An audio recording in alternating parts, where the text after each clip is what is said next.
My guess, and there are lawyers who agree with me, but we've never gotten the money together to fight it, is that legally they couldn't sell the land. They had basically violated their responsibility to notify us by not posting the land. Yes, they had advertised it, but not in all the local papers, just in one. And they changed the address, which is why we hadn't gotten our bills. It had nothing to do with us. And I had gathered the money together. I was prepared to send it to them, you know, once again scraping together this and that and the other thing. But at that point they said, well, the only thing you can do would be to pay all of it, all the back taxes, not just the oldest taxes, which is what the money was that I had raised. So we would have needed over $8,000 pretty much immediately. And it wasn't that they had sold the land. They hadn't actually passed papers on the land. They had signed somebody at auction to buy it, but that person hadn't actually bought it yet.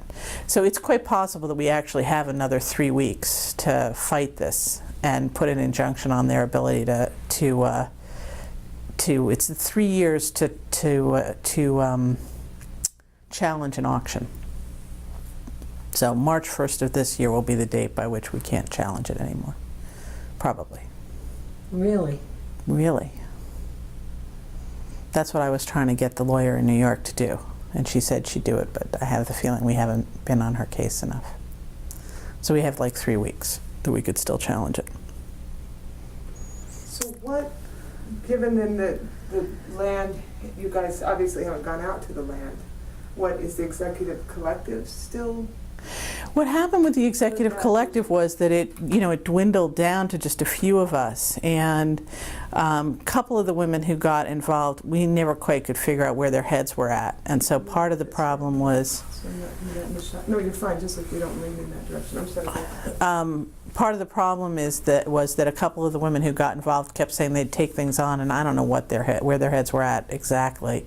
There was still, and still is, a core of us that in theory could make decisions. I mean, Estelle and I, and Merry Christmas, certainly Maria, probably the four of us. We've been part of the executive, well, Mary has been on and off, but we've been part of the executive collective almost from when it started, right? When did Maria come on? Was it that first year? I think so. I think so too. So it's not that we don't have, we are the corporate officers. It's not that we don't technically have the power to do something, we just haven't had the resources. And that vision and dream and the ideas that you had for that piece of land in that group, is there another way that happens in your life for you now since the land's gone? Or no. What happens to that? I don't know. Nothing's happened with it yet. I was the one who wanted to fight the land getting taken, so, and I've had my own very high ups and downs since, so I haven't had a lot of time to focus on it, and I haven't had the money to pay for it myself, so. Unless something comes together in the next 3 weeks, then I might try and make something come together. We'll see. It wouldn't be the first time that I pulled something out at the -10 last minute, but we'll see. And if you did, what is it that would inspire you to? I think we were right. I think we were right about a bunch of things. I think it's really critical for there to be sort of community land for women, the community of women. I think it's really important. It's so bizarre to live in this time and having come of age at a time when women were talking, and not just women, were talking about inequality and measuring it based on, how available was childcare and what's the difference in wages between men and women and how many women live in poverty and, what are the percentages. I mean, I just saw an article posted to Truth Out, which is one of the lefty news sources on the web, saying 1/4 of American women are battered. Yeah, duh. I mean, this isn't news. Unfortunately, it is news because no one talks about it anymore. But so it's a weird time now to live in where all those statistics are as bad or worse in some cases than they were when I kind of came of age. And yet there's nothing out there. So it's not like we're in a place where we don't need sanctuaries for women, and we very much do. My work has tended to be more out in mixed gender society. It has always. But the women who kept the home fires burning on, so to speak, on those pieces of land and stuff, I think are more isolated than they were. And we don't have as many of them as we had, and we need them as much as we ever did. So I think in that sense, the vision was right. And the way that the land got taken was very, not just unfair. It was underhanded the way they did it, And we were trying to figure out if there was something about the timing to it. Was it because we actually should have gotten the tax abatement and they didn't want to give it to us, and so they wanted to get the land out from under us before we hit the next cycle and would have gotten the tax abatement? I have no idea. But it definitely, I think it's still right.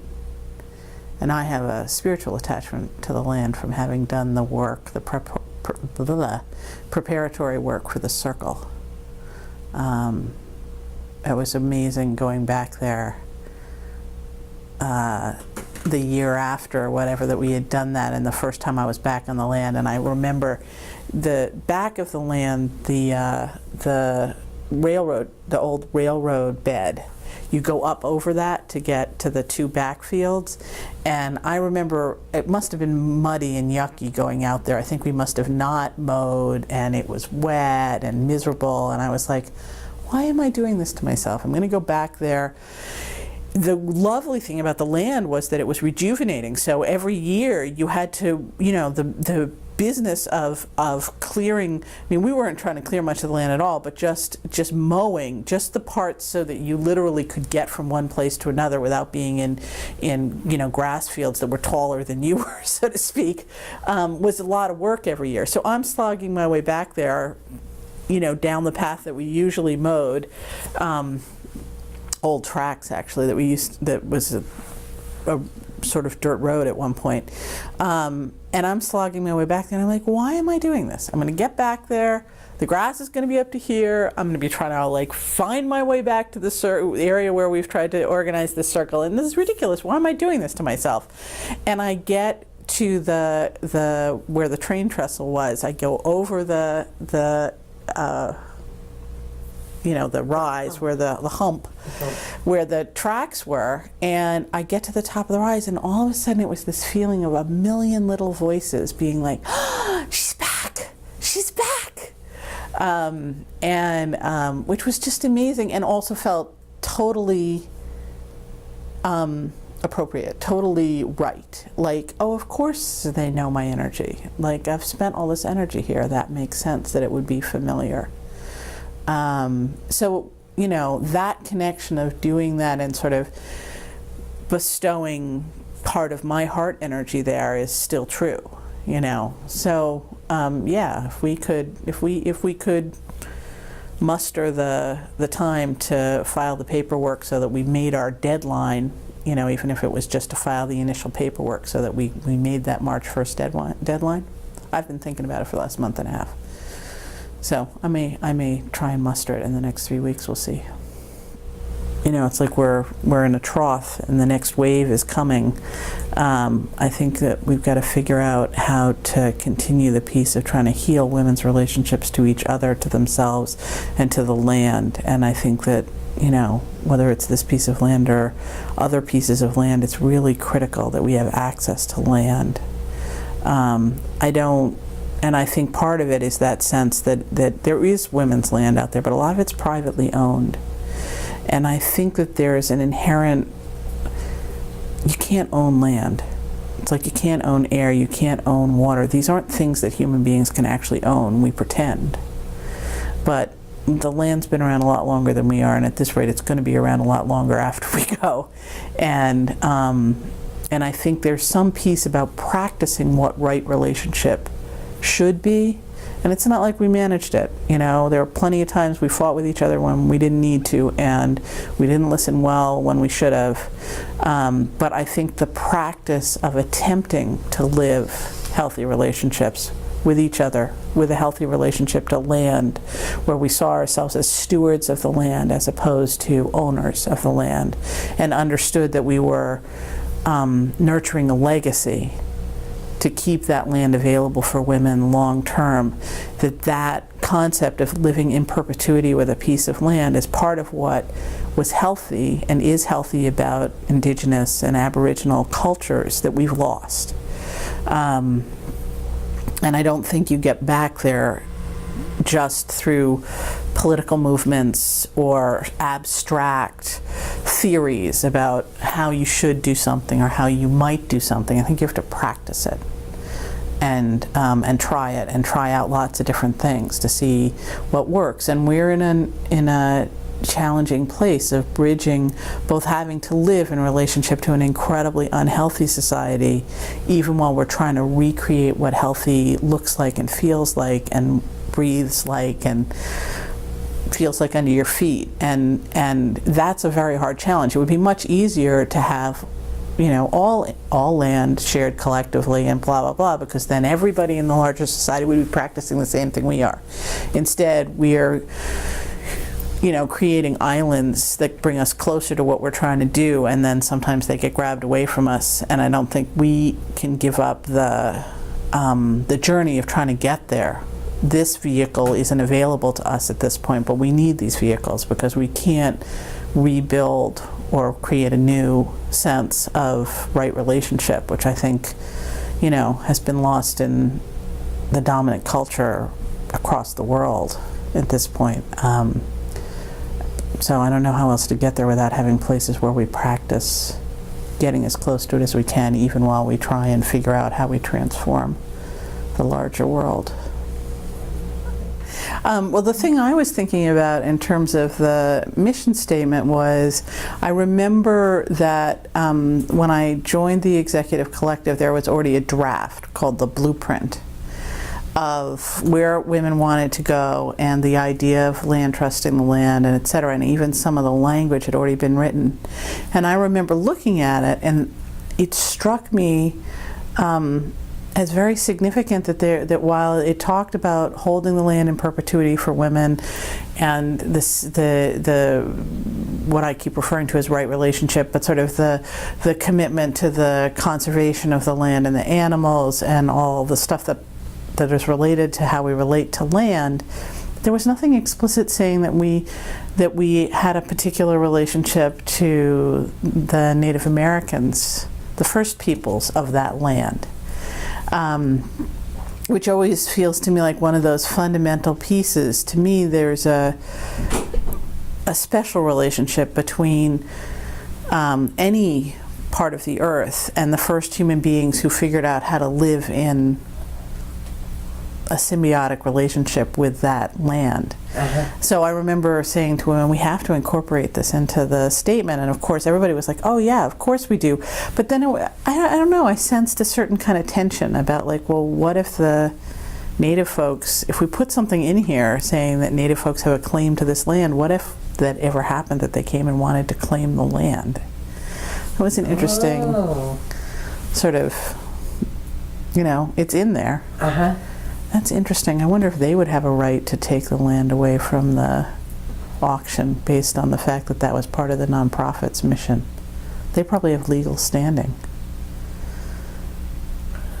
That's a really interesting question. I don't even remember that part.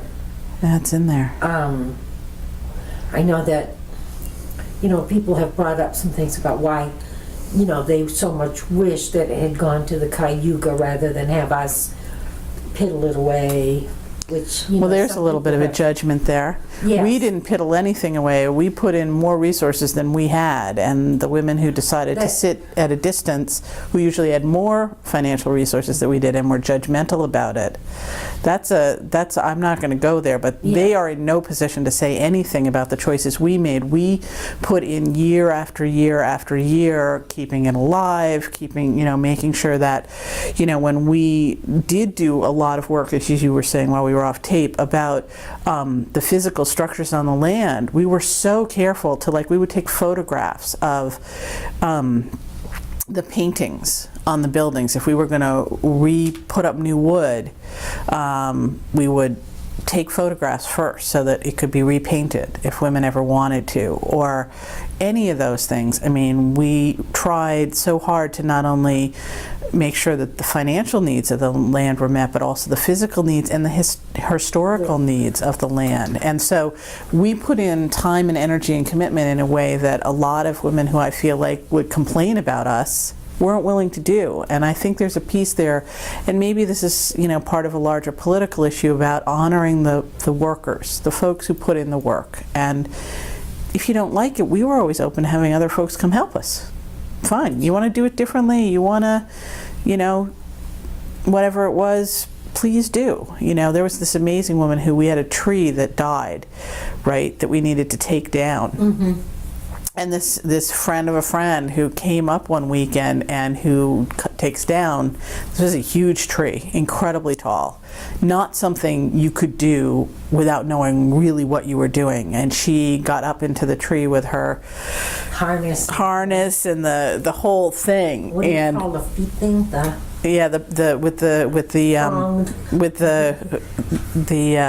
cleat, whatever they are, but they grab into the bark of the tree. And she could have had any number of folks that night if she wanted to, but she was fabulous, you know. And there were folks who did it. The other woman who had never used a chainsaw was there. Yeah, and helped. And we had her cut up the rounds that became eventually the Windwalker chimes, to mark the way. To mark as women died. Oh, we were right. In the remember, in the meditation circle. And I think that you know, so there were tons of people, not just women but men, who gave all sorts of resources to the land that we would basically, you know, go out and barter or negotiate or whatever to keep things going. It was really amazing. And working through revisiting decisions, we dealt with this whole issue about gray water on the land, that, you know, when the peace camp was there, women didn't use water on the land a lot.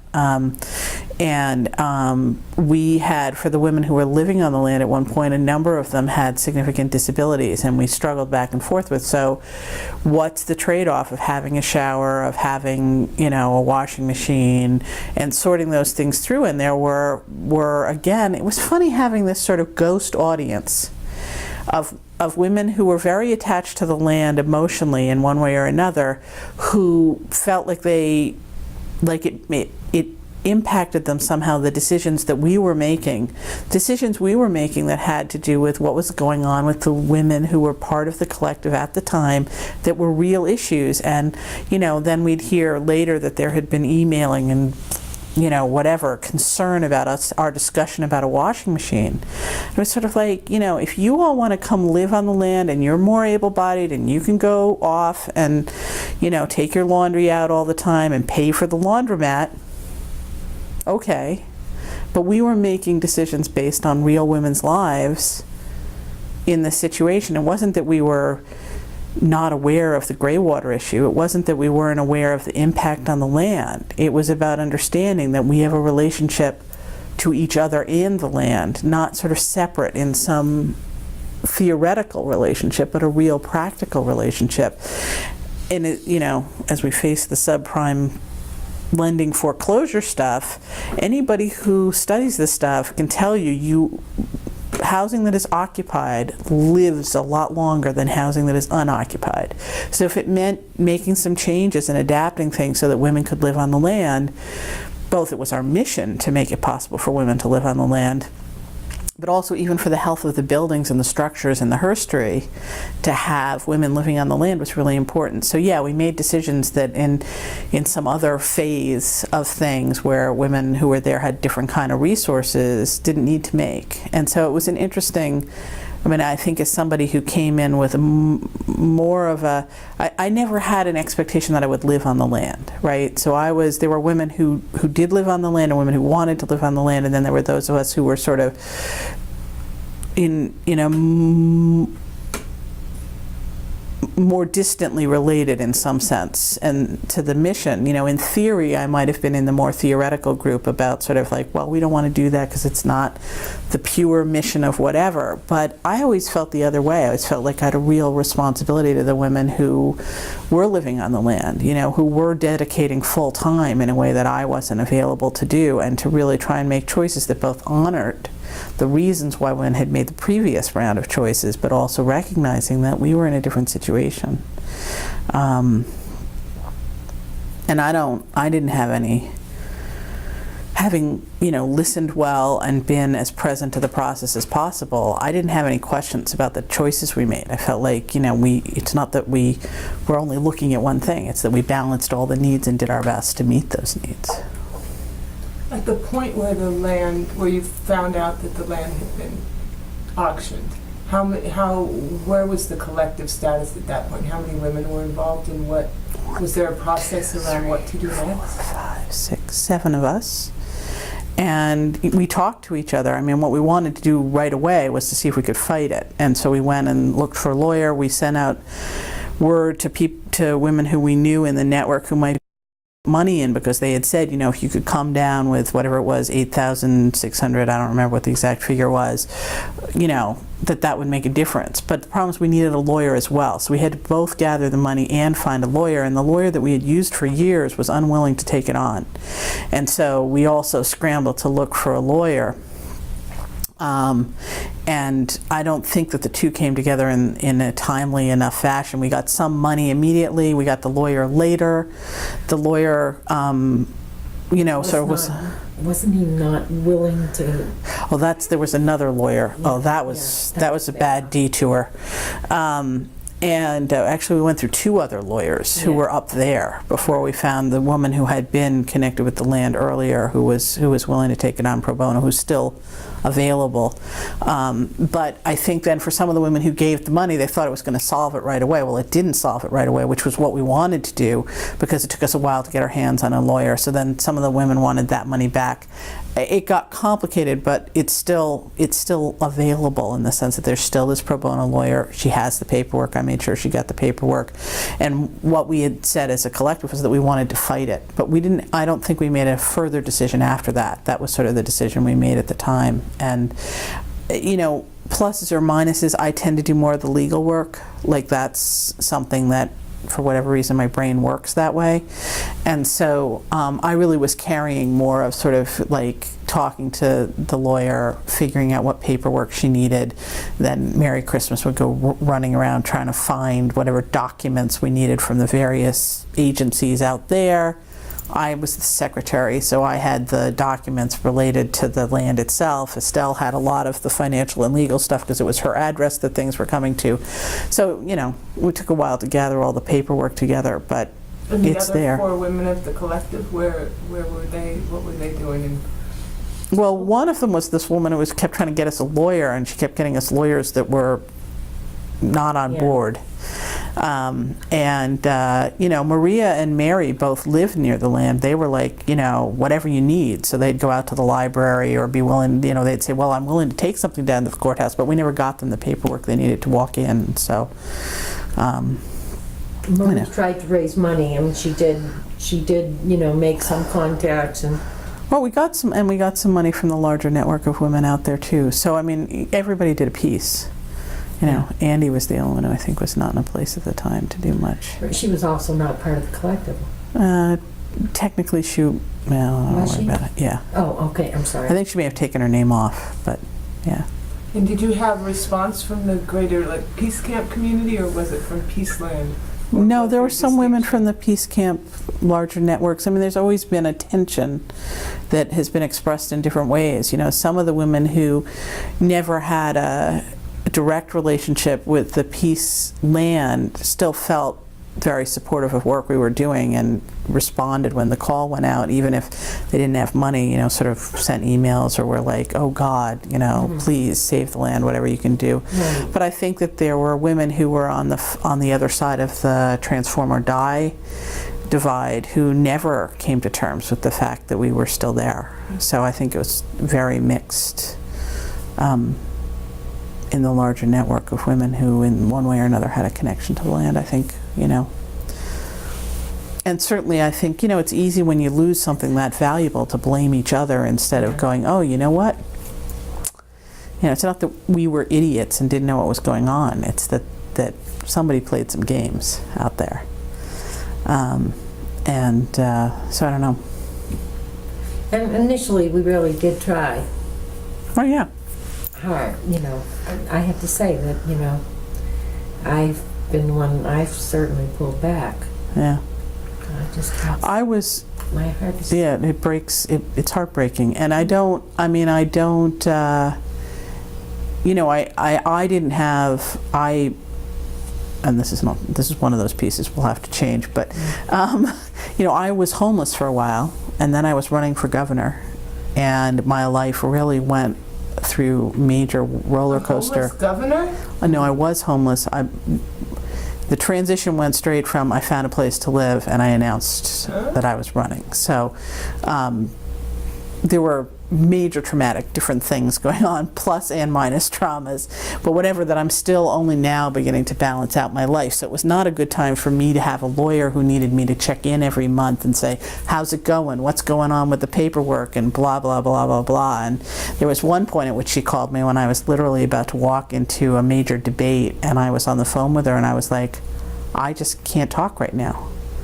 And she was like, well, I need to talk to you. And I was like, I can't, you know, call Merry Christmas about whatever it was. I don't remember what happened. But anyway, so, you know, I wasn't stable enough to be, I mean, really, when you're trying to do a major legal thing like this that's tricky, lawyers don't do it by themselves. There needs to be one or two people who stay in touch. And Estelle tried to stay in touch, but Estelle doesn't think legally about it. She doesn't like think about, okay, what's the specific language and how do we jump through this hoop and which particular piece of paper would prove, you know, that blah blah blah. You know, it's like my being focused on that language we added around the Native Americans in the relationship with the land. Like, that meant a great deal to me, but in that sense I tend to think more legalistically, and so people needed me to be the person to liaison with the lawyer, and I didn't have the extra mental and emotional space to do it. In the event the 3 weeks passes and the land is not available any longer, do you feel like the collective will find another piece of land or do something? I don't know how we would ever do that, because part of it was is the history of the land. I don't know. You know, we had this point where we were taking down all the wallpaper, which was sort of cracking and falling apart anyway, and we had to take the door jamb off of one of the doors to get the paper out from behind it and stuff, and found penciled in from the contractor who was building it at the time a note to saying, okay, we got this far, blah blah blah, signed with a date attached to it. And I don't remember what the date was. Do you remember? 1817 or something like that? And we were like, oh my God, here's an evidence about how old the building is. We tried to take a photograph of it. The photograph never came out well enough to read it. But, you know, stuff like that, you know. How do you undo or redo that? I don't know. Yeah. We'll have to figure out what to do, because it's a legal entity. We would make sense to have it fold if we really wanted to fold it. Doesn't make sense to really have them hang out there indefinitely. No. But see, it was land trusted, and it was land trusted to certain purposes, and that has a land trust, because it's into perpetuity, has a different relationship. Anyway, I need to look into it. So, I mean, I worked on that blueprint stuff. Yeah. Well, I think there were 4 of us who worked on the blueprint. I think that part of it was to figure out, okay, we're going from a informal relationship to the land and to each other based on a set of values and visions of women being, you know, in a place together, to having a responsibility, a long-term responsibility for this land, that if we want to be able to raise money as a nonprofit, if we want to be able to, have women build a house, we have to figure out a legal relationship between the land, those of us responsible for the land, versus a woman who might want to build a house. If she spends the money on building the house, then what's the relation? What does she own? Does she own just the house? Does she own a piece of the land? That we were moving into the relationships that start being governed by law and money. And so figuring out, it was that thing I was saying earlier, sort of my end piece earlier about, so how do we live out our values and try and practice a new set of values and relate to the existing system? And so we spent, I would say, 2.5 years probably looking at different potential legal relationships to the land. We didn't want to have it owned privately. We could own it collectively. We could own it in separate pieces that have a legal relationship to each other, or we could land trust it. And the thing about a land trust is that's the closest thing we have, to my knowledge, in law that is a legal relationship of stewardship. You don't own the land individually. You don't really own it collectively. It's actually, you're basically saying this piece of land is no longer owned. It's the responsibility of this group, whatever you want to call it, some decision-making body that's legally recognized, to watch over it, to be stewards to it, whatever. But the land itself has sort of an existence into perpetuity. And so, and it's interesting because even in terms of law, that definition of land, relationship to land in the U.S. comes from the interaction of our legal structure trying to figure out how to incorporate how Native Americans related to the land. Like they had to create a legal structure that could reflect that. And that's how, at least as I understand it, that's how the concept of land trust gets into U.S. law. So it's not surprising, but that was the model we ended up choosing, but still didn't answer what do we do if a woman wants to build something on the land. So then we had to figure out how would we decide that, and how much control did the collective keep over what got built versus the woman or women who decided to spend the money to build it, and what was their relationship to the overall other women who lived on the land, so that it didn't become sort of a private one or two women. Any kind of a power struggle. Right. So it was very complicated to try and sort out, if some women were staying in the existing buildings and essentially paying for living expenses to keep the buildings up, to pay for water and electricity, how did that relate to a woman who might spend a chunk of money to build a house? And that created a funny dynamic too, because of course there were only some women who'd have enough money to spend money to build a house. And how did that relate to somebody who, got a mobile home or lived in a bus or whatever? And so it was and to struggle with trying to create a new set of values versus all the assumptions we all brought in. The women who were thinking of building houses who had enough money to do it felt like, whoa, this is my money, I earned it, I worked for it, why shouldn't I have more say? And women who felt like, I've worked and I never earned enough money to build a house, so why isn't my life and my choices why shouldn't they have as much say over what the overall land looks like and who builds where and whatever? I mean, I think there were some interesting class issues, really, that had to do with our assumptions about property and ownership, and not our theoretical values that were the same, but when it came down to the practical push and shove of things, what did it feel like to propose this or that, depending on where you sat in relationship to the issue?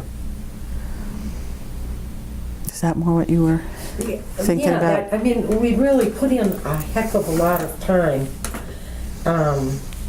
And we played with different options. And we were also trying to resolve the things, some of the things that had not worked during previous years, right. Transiency, people who who weren't able to take Right, care we of themselves.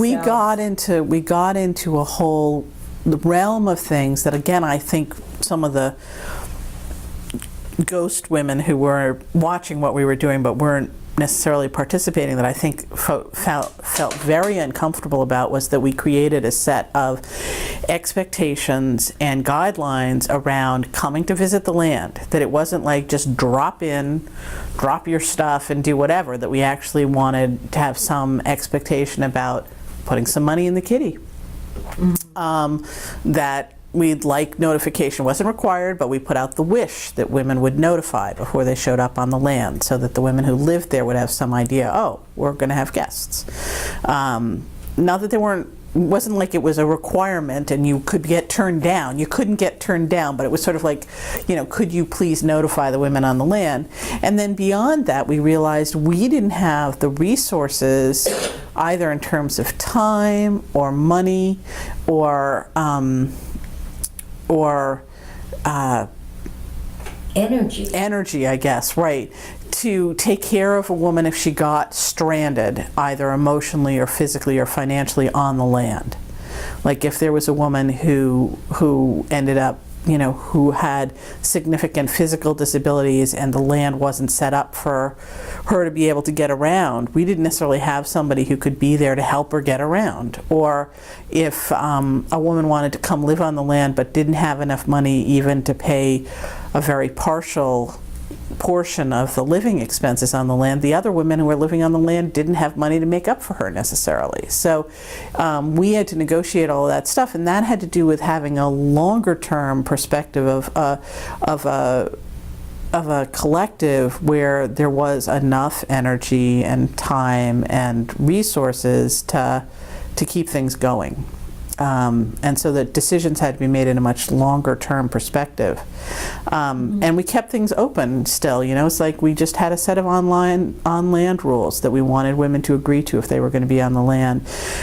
There had been issues at time about animals being left on the land or whatever, and those were all things that were significant. The issue of what spaces the cats and dogs were in, when there were tons of women on and off the land and you defined a space and whatever, that's very different than a woman who wanted to move to the land and had a cat or a dog. One thing to keep cats or a dog in one space when someone's visiting for 3 days. It's another thing if they're going to live there for 30 years. Allergies, the whole allergy thing. Yeah, so I think that we really struggled through, and those are valuable.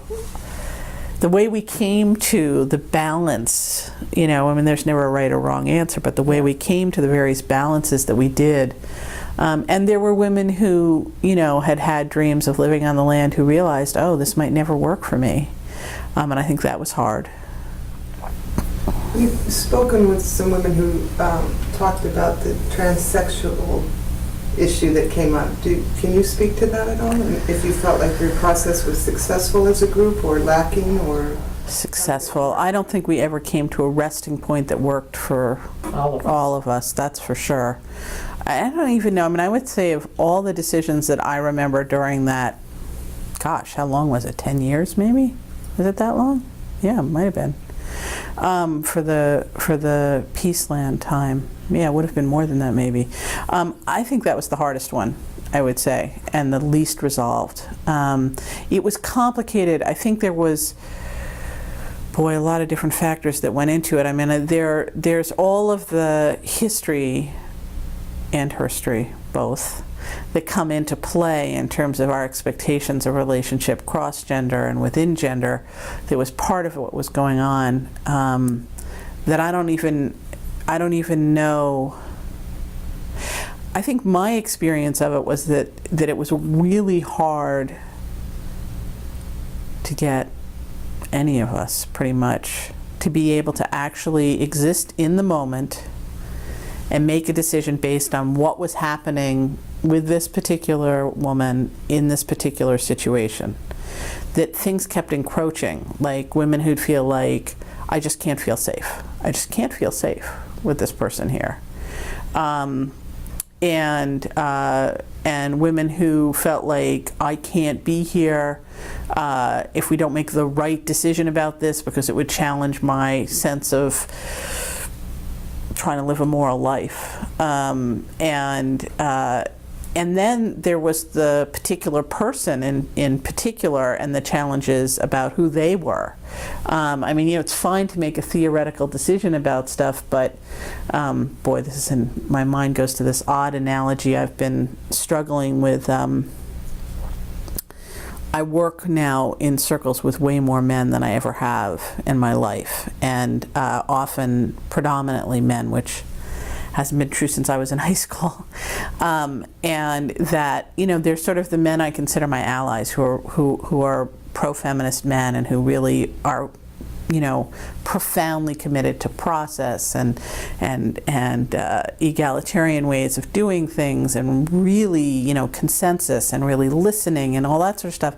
And every once in a while I want to yell at them about the fact that they're not willing. They're really great at that stuff, but the stuff that has to do with setting a limit and saying no when wrong things happen, they're not good at that. They've overdeveloped this other side of themselves, and they haven't got the balance of being able to set limits and be willing to stand up for a position that might create tension or conflict. They're conflict avoidant in funny ways. And it's sort of sometimes they're better on process than any of the other women in these mixed gender groups that I work in, because that's what they committed their lives to. So it's just sort of the discussion that we had about this particular woman. She had things she did that women in the group experienced as typical, unthinking, male privilege kinds of things to do. And there was no place to have a conversation that wasn't loaded about that. You couldn't simply say, maybe you're unaware you're doing this. The way it reads from where I sit is blah, blah, blah. And I'd like to sort out with you about what might be going on there. Now, if it had been somebody who wasn't transgendered, that's probably the conversation that would have happened. But because of their sense of self and our sense of who we assumed they were, we could never have that conversation as a conversation. There were ancestors in the room with us all cheering on different sides, of the battle, and there was no way to just sort of go, okay, let's just have a person-to-person conversation about what is or isn't working here. I mean, those are dynamics that if a woman who wasn't transgendered had come onto the land and done, they'd have gotten sat down with, because they couldn't respect the process in certain ways. We'd have sat down with them and said, look, these are our online guidelines and our on-land guidelines, and you're not following our on-land guidelines, and if you're going to be here, then we need to sort out what's going on there. But that conversation couldn't happen because it was fraught with all these extra meanings on everyone's part. Are you excluding me? Aren't you excluding me? Are we excluding this person? Aren't we excluding? It's like any side you looked at it, it had all these extra messages going on and extra meanings to everything. There was no way to have a conversation that was just a conversation. And logistically, were you functioning as a group, sitting in a room together, trying to come to consensus? How did you guys? We spent a lot of time trying to do that. But at the same time, there was an ongoing relationship. This woman would be on land and things would be going on. And some of the women would be like, I'm not being around her. I just won't be around her.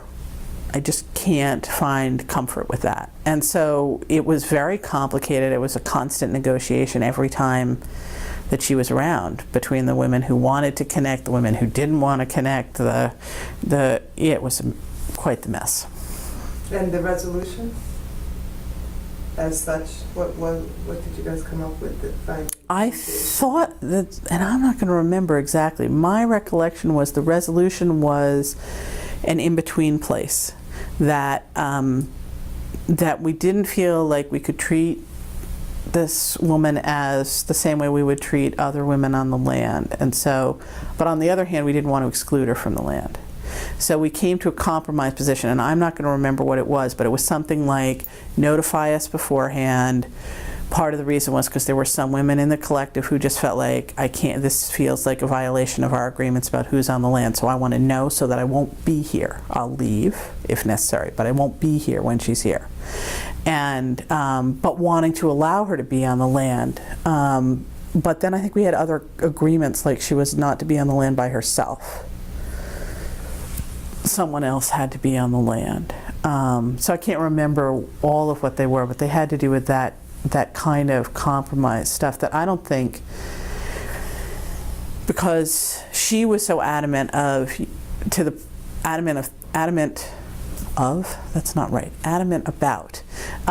feeling like I should get treated like any other woman on the land, that any stipulation felt invalidating. And so I don't know what compromise could have happened. Since we never could have that non-judgmental conversation we would have needed to have to be really creative. You know, one of the things they often, when you're brainstorming, you're supposed to put aside all judgments and all assumptions and just let yourself fly all over the place and outside of the box, and, you know, just like anything is fair game. We couldn't have that conversation because many things were inherently not acceptable to say or think or propose. Somebody in the room, at any one time there was someone in the room who didn't want to hear you say X or Y. So there was almost no way to have the creative conversation that needed to happen. And we had some very interesting conversations. We had this really interesting conversation about how precious women's space felt. And that if we lived in a society where where men didn't have an easy time having space and women had a hard time getting space, or owning land, for instance, as an example of that, that if we lived in a society where that oppression didn't exist, then women who were transgendered could have their own spaces. And that part of what was going on was this sense of scarcity. This is our only space. And therefore, whether it was her only space or women who were born women's only space, it was like, how did this all become this little tiny amount of space, and we're all fighting over it? You know, instead of it being like, you know, we need lots of spaces. Why can't we have tons of spaces? Spaces that are for transgendered women, spaces that are for women-born women, spaces that are for all women, regardless. Like, you know, if we could exist in a space of infinite generosity, then there's no problem. We don't have to compete. The only reason we were having the conversation, really, I mean, you know, if you think about it, we don't think, oh, you know, we're having women-only space, and therefore, you know, you're not allowed to have women of color group want to have only women of color. That's okay. You know, that's all right. We don't say, well, that's not okay, you know, or whatever, but we couldn't live in the possibility of it being okay to have space that might be only women-born women or only transgendered women or whatever. There was like this whole urgency about where do we get our space?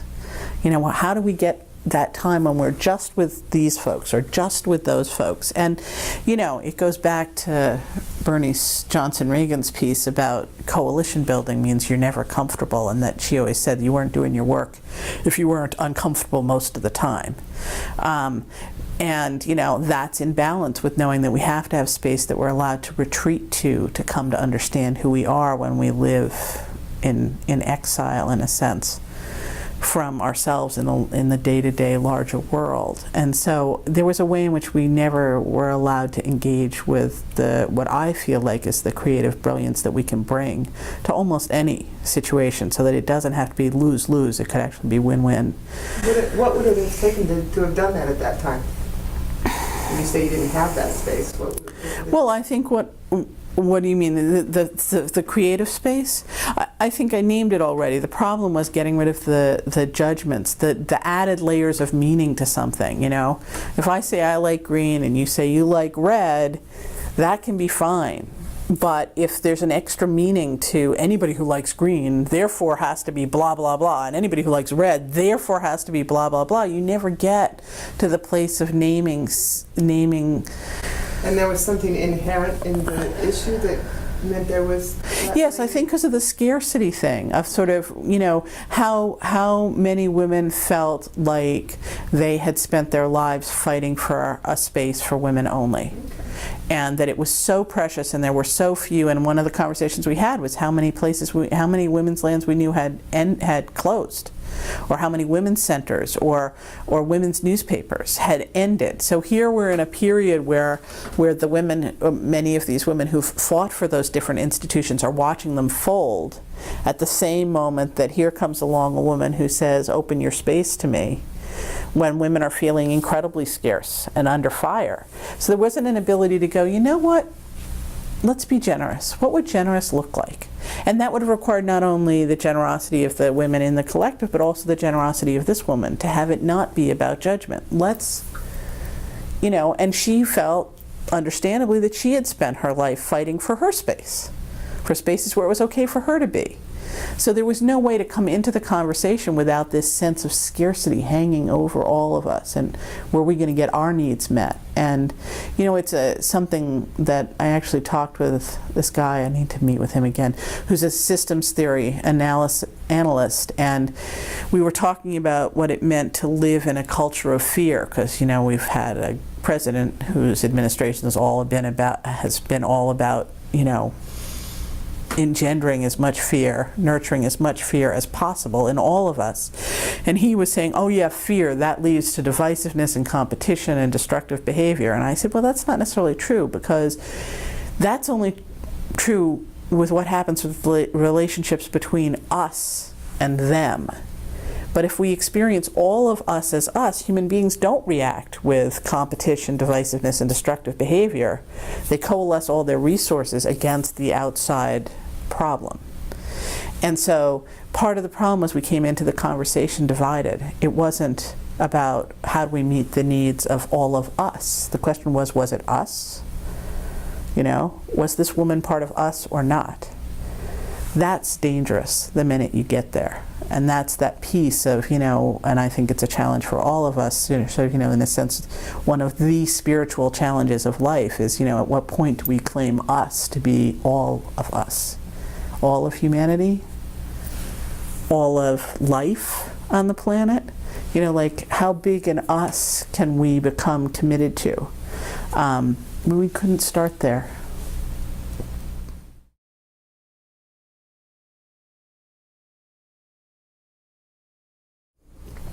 We are living neath the great big dipper. We are washed by the very same rain. We are swimming in the stream together, some in power and some in pain.